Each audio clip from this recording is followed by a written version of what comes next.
इन्हीं ध्रुव जी के वंश में बड़े ही धर्मात्मा राजा हुए अंग। राजा अंग बड़े धर्मात्मा थे, पर दुर्भाग्य से उनका बेटा हो गया बैन, घोर नास्तिक, भगवान को ईश्वर को किसी को नहीं मानता था, शासक बड़ा कठोर था। उसने राजा बनते ही सबसे पहला काम किया कि मेरा राज्य तो धर्मनिरपेक्ष होगा। तो आपकी धर्मनिरपेक्षता की परिभाषा क्या है वो तो बताओ। बोले न यष्टव्यम न दातव्यम न होतव्यम दुजा क्वचित इति न्यवारयत धर्मम भैरी घोषेण सर्वशः। पूरे राज्य में डिंडिम घोष कर दिया, कोई पूजा पाठ नहीं कर सकता, कोई यज्ञ नहीं करवा सकता, हवन नहीं कर सकता, द्विजातियों को माने ब्राह्मणों को भोजन भंडारा नहीं करवा सकता। तो महात्माओं का, ब्राह्मणों का मूड खराब हो गया। शांतिपूर्वक सत्याग्रह करते हुए संतों ने समझाने का प्रयास किया कि देखिए महाराज, आप अपनी राजनीति कीजिए, हमारे धर्म के मामले में बाधक मत बनिए। हमारे भगवान यज्ञ नारायण का, यज्ञ पुरुष का अनादर मत कीजिए। तो साधु महात्माओं से बिगड़ता हुआ बोला, को यज्ञ पुरुषो नाम यत्र वो भक्ति रीदृशी। कौन है वो यज्ञ पुरुष भगवान जिसमें तुम इतनी श्रद्धा भक्ति दिखा रहे हो? आज तक किसी ने ईश्वर को देखा है? जो दिखाई नहीं पड़ता उसको पूजते हो। और मैं सबका शासक, सबका मालिक, मुझ में तुम्हें भगवान नजर नहीं आता? अरे महात्माओं, ये पाखंड बंद करो। कोई ईश्वर नहीं होता, राजा ही ईश्वर होता है। राजा के ही रोम रोम में सारे देवी देवताओं का वास है। इसलिए देहे भवंती नृपते सर्वदेव मयो नृपः। राजा ही समस्त देवमय होता है, उसी के देह में समस्त देवी देवताओं का वास होता है। ये पूजा पाठ, हवन, यज्ञ सब बंद करो। ये सनातन धर्म डेंगू है, मलेरिया है, इसको खत्म करो। और उसके खानदानी आज तक इस देश में पैदा होते चले आ रहे हैं महाराज। बोलो राधे राधे। राधे पूरी तरह प्रतिबंध लगा रहा। तब महात्माओं को क्रोध आ गया। और हुंकार ध्वनि जब महात्माओं ने क्रोध भरी दृष्टि से करी तो धड़ाम धरती पे आके गिरा और गोविंद आए नमो नमः।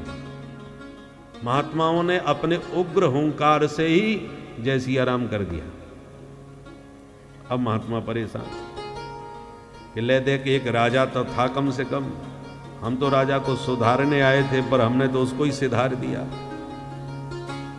अब राजा कौन बने? बिना राजा के तो अराजकता फैल गई देश में।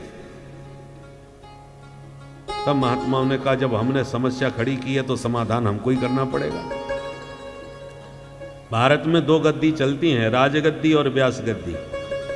राजगद्दी जब दिशाहीन होने लगती है, धर्म विरुद्ध आचरण करने लगती है, मनमाना करने लगती है, तब व्यास गद्दी के पुरोधाओं का कर्तव्य है कि राजा पर अनुशासन करे। आचार्यों का कर्तव्य होता है राजगद्दी का शोधन करे। इसलिए संतों ने धर्म विरुद्ध सत्ता का पतन कराया और फिर बैन के ही शरीर का मंत्रों से मंथन किया। उससे पहले निषाद की उत्पत्ति हुई, निषाद राज। दोबारा पुनः जब मंथन किया तब राजा के देह से भगवान पृथु रूप में प्रकट हो गए। बोल पृथु भगवान की। पृथु महाराज के दिव्य लक्षणों को देखकर सब प्रसन्न हो गए महात्मा के, ये तो साक्षात प्रभु के स्वरूप हैं। अंत में सबने मिलकर के पृथु महाराज को ही सिंहासनासीन किया।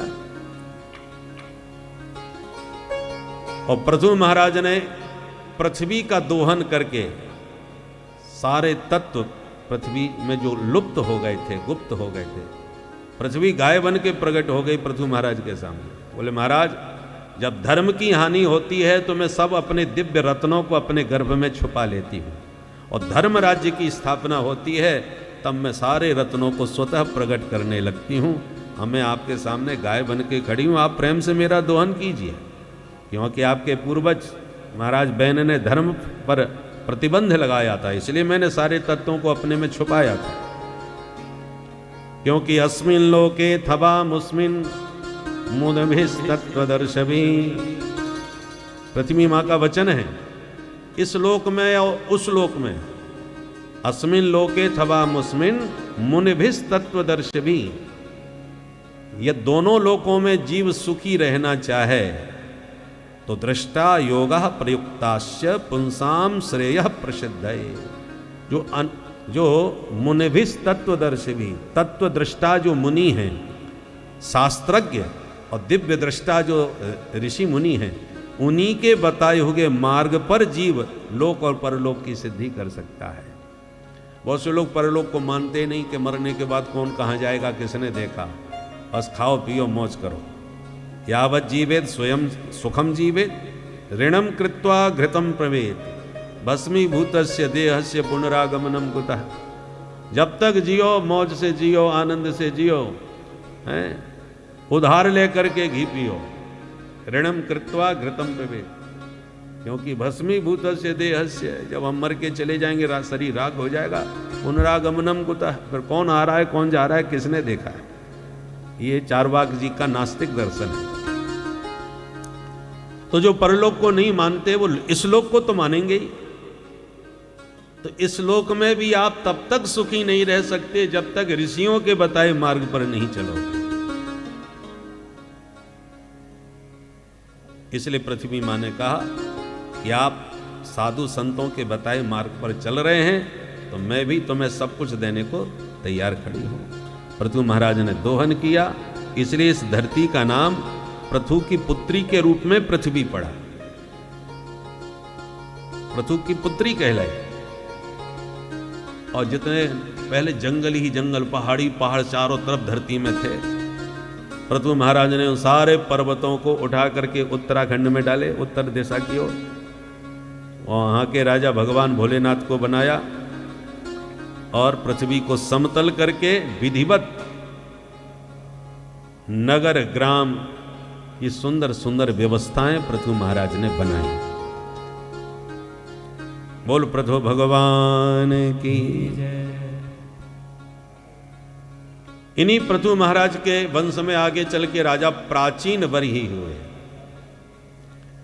राजा प्राचीन बरही बहुत बड़े कर्मकांडी थे, पर यज्ञ तो बहुत करते थे राजा प्राचीन बरही, पर यज्ञों में पशुओं की बलि भी खूब चढ़ाते थे। हिंसात्मक यज्ञ हुए। तब नारद जी ने एक दिन डांटा और दिखाया कि जितने पशुओं को तुमने मारा है देखो जरा ऊपर आकाश में वो सारे पशु उन्हें दिखाई पड़े। तो राजा तो डर गए, क्योंकि क्रोध भरी आंखों से सब राजा को देख रहे थे। नारद जी ने कहा, इनका तुमने गला काटा था, अब ये तुम्हारे गर्दन को काटने के लिए तुम्हें घूर रहे हैं। बोले महाराज, पर मैंने तो शास्त्र के विधान का पालन किया, शास्त्रों में ऐसा लिखा है अमुक यज्ञ में अमुक पशु का बलिदान होना चाहिए, मैंने कर दिया। नारद जी बोले बिल्कुल गलत। जो शास्त्र अहिंसा को महत्व देता हो वही शास्त्र हिंसा की आज्ञा क्यों करेगा भाई। याद रखिए, वेद परोक्षवादी हैं, इनकी भाषा जल्दी समझ में नहीं आती। इसलिए सांगोपांग विधिवत जिसने वेदाध्ययन किया हो आचार्य की सन्निधि में, वही वेदों के वास्तविक तात्पर्य को जान पाता है, अन्यथा लोग अर्थ का अनर्थ कर देते हैं। जैसे एक चेला बीड़ी बहुत पीता था, धूम्रपान, उसकी शिकायत गुरुजी पर आई। तो गुरुजी ने चेला को बुलवा के अकेले में डांटा, क्यों भाई तुम नियमों का पालन नहीं करते, हमको पता चला तुम धूम्रपान करते हो। तो अकेले में गुरुजी के चरण पकड़ के चेला बोला, गुरुजी आपसे झूठ नहीं बोलूंगा, गुरुजी जी से झूठ नहीं बोलना चाहिए, ईमानदारी की बात तो ये पीता हूं और ये बचपन से मेरी आदत बिगड़ गई कुसंग में आकर के।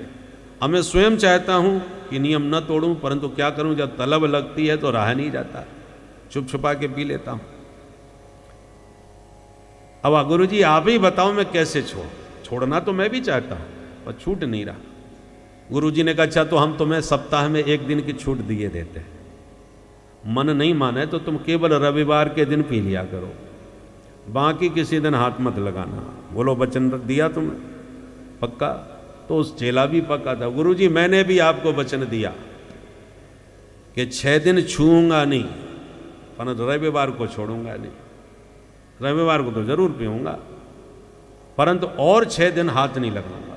गुरुजी ने मन में सोच लिया चलो कम से कम 6 दिन के लिए तो छूटी। तो गुरुजी ने इसलिए 1 दिन की छूट दे दी। चलो ठीक है कि वैसे तो ये मानने वाला है नहीं, रोज पिएगा, छुप छुप के पिएगा, तो मेरे कहने से यदि 6 दिन के लिए छोड़ रहा है तो छोड़ने की आदत तो पड़ेगी, तो 1 दिन भी छूट जाएगा। इस भाव से गुरुजी ने गुप्त समझौता कर लिया चेला से कि चल हमने तुझे 1 दिन की छूट दी। अब एक बार गुरुजी चले गए किसी काम से तीर्थ यात्रा, आश्रम में नहीं थे, तो जो रविवार आया तो उसने सरेआम पीना चालू किया कि अब तो कोई रोकने टोकने वाला है ही नहीं। चेलाओं ने कहा अच्छा तू बीड़ी पी रहा है, गुरुजी नहीं है तो आने दो, गुरुजी तो तेरी शिकायत करेंगे। बोले कर देना शिकायत। गुरुजी ने खुद हमसे कहा था कि बेटा रविवार को बीड़ी जरूर पीना चाहिए, बहुत फायदेमंद होती है। बोले झूठ बोलता है, ऐसा गुरुजी कभी कह ही नहीं सकते। बोले गंगा जी की सौगंध खा के कहता हूं गुरुजी ने मेरे से कहा था।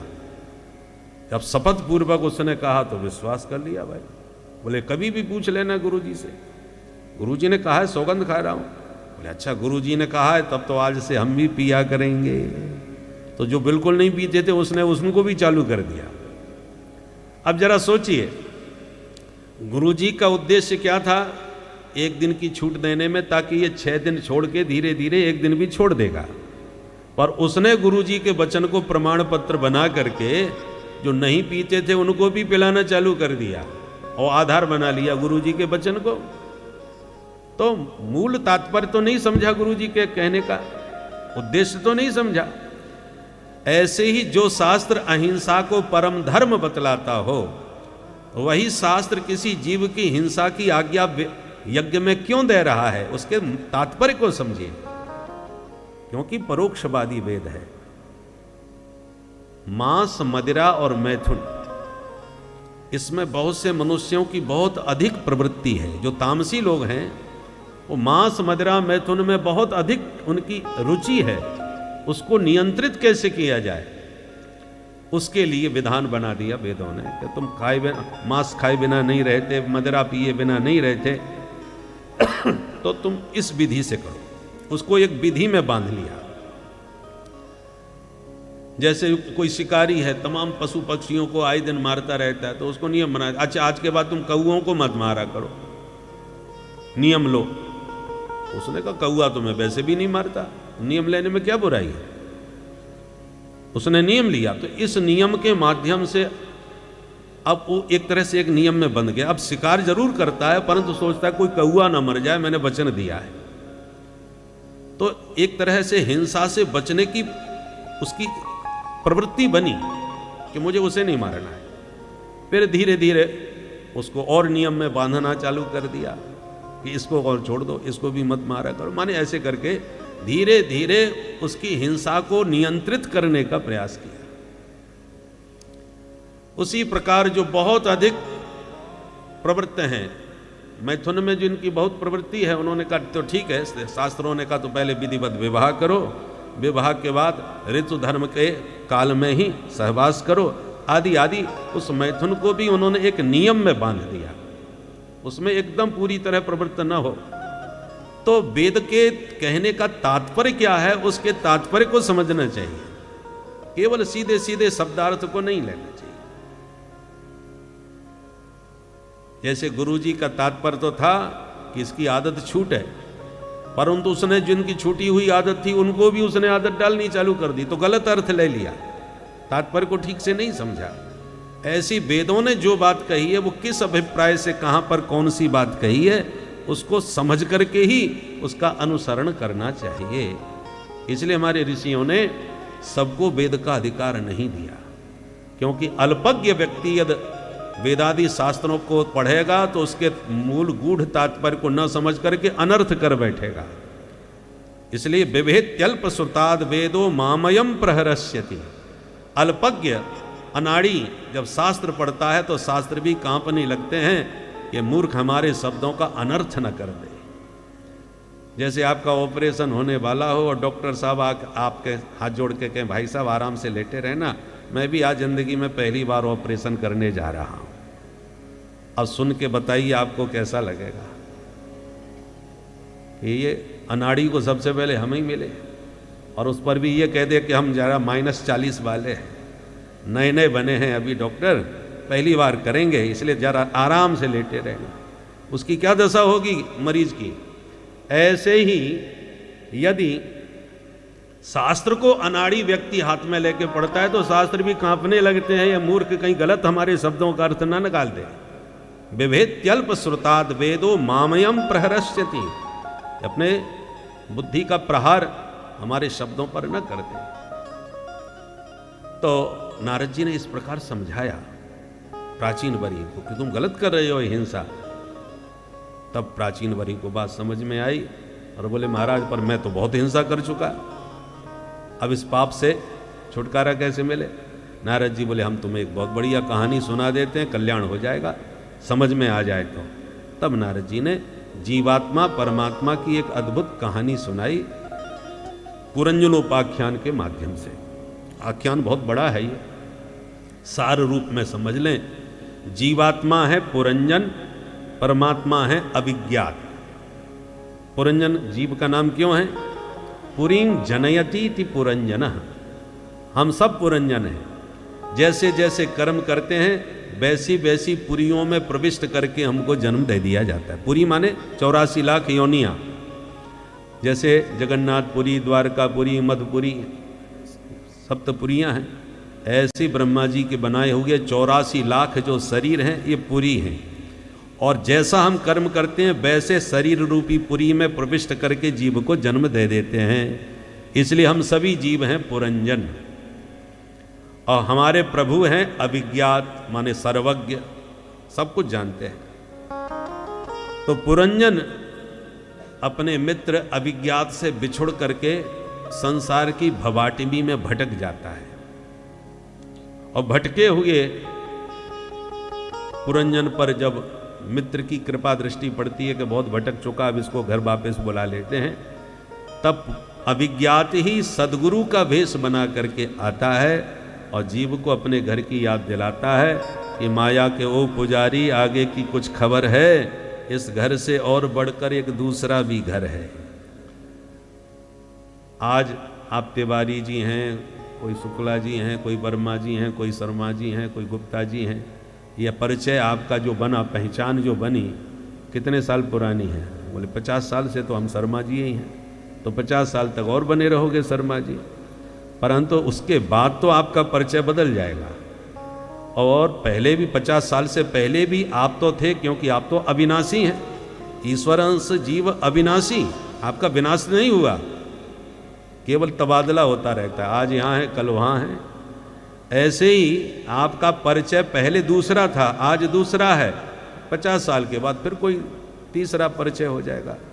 तो हम सब पुरंजन विविध पुरियों में घूम रहे हैं, भटक रहे हैं। परमात्मा अविज्ञात हैं जो सदगुरु के भेष में आकर के आत्मबोध कराते हैं, स्वरूप का ज्ञान कराते हैं और इस भवाटवी के जाल से निकाल करके अपने घर तक पहुंचा देते हैं। यही इस पुरंजन उपाख्यान का सार है। बोलो भक्त वत्सल भगवान की।